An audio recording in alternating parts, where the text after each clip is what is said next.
Hello people, Sam doing a review of the new Netflix film The Adam Project, directed by Sean Levy, starring Ryan Reynolds. This duo has been working together for a couple movies now. This is their second one they've done together. The first one they did was Free Guy, which is a very entertaining and enjoyable movie. And so this movie, I was naturally excited because I think Sean Levy can do some pretty good action, and it looked like he was kind of going for like a really fun like 80s like kind of call back to some other movies, and so I was really looking forward to this, hoping for just some good fun stuff. And I don't want to say I was disappointed, but I'll just say the movie was a lot more basic than I thought it was going to be, and that's mostly due to this script to this movie. And this script was a little irritating at many moments, and the cast really tries. The cast tries to elevate, and a lot of the time they actually do, and sometimes they like really do.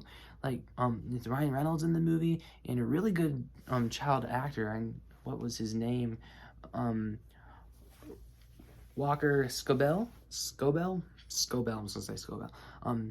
Walker Scobell and Ryan Reynolds really lifted up this movie, and the child actor, I'm gonna say Walker, did a phenomenal job. He was great in it. Every scene that he was in, he was the scene stealer, and he really gave off a kind of like a cool Ryan Reynolds child vibe, and that was really cool. Mark Ruffalo was in this movie. He did a pretty good job with what he was given.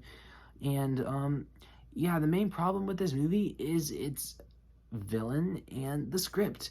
And this movie, I kind of feels as you're watching it, it doesn't really know where it's going, because we have Ryan Reynolds' motivation, which is not really revealed, but he has a motivation for the first half, and then we kind of get there, and then we leave it immediately to go do something else, and it just kind of felt rushed. There's a particularly Ryan Reynolds storyline with Zoe Saldana, yeah, of course, Gamora.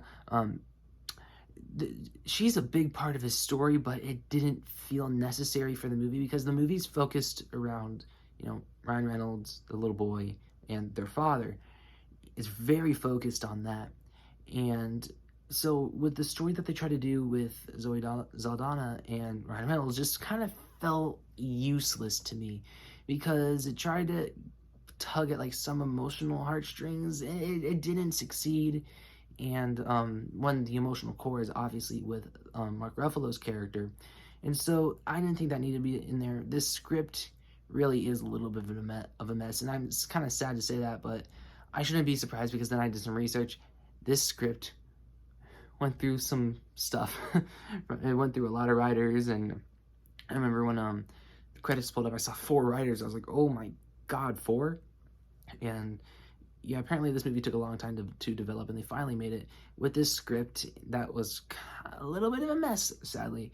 But the action in this movie was fine. It's entertaining while you watch it, and the action in Free Guy was better, more memorable, and more fun.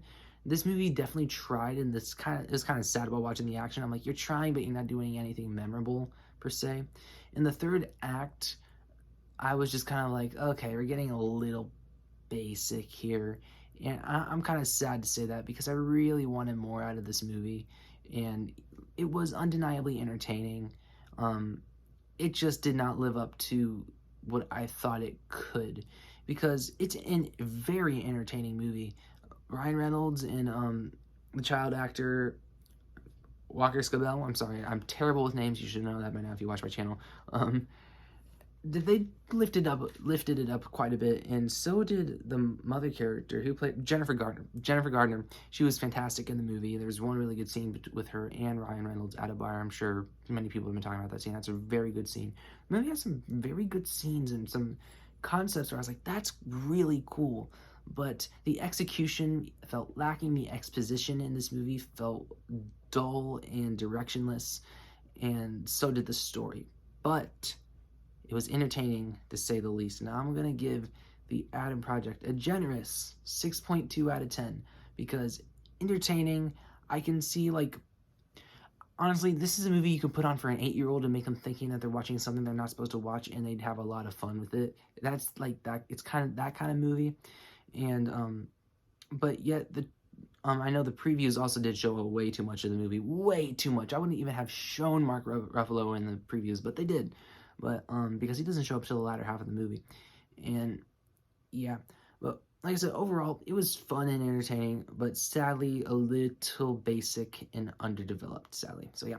Anyways, that's my review of the Adam Project. Comment down below what you guys thought. I'm curious if you guys thought this was really entertaining, or you kind of let down like I was. But yeah, anyways, like, share, subscribe, and stuff like that. And adios.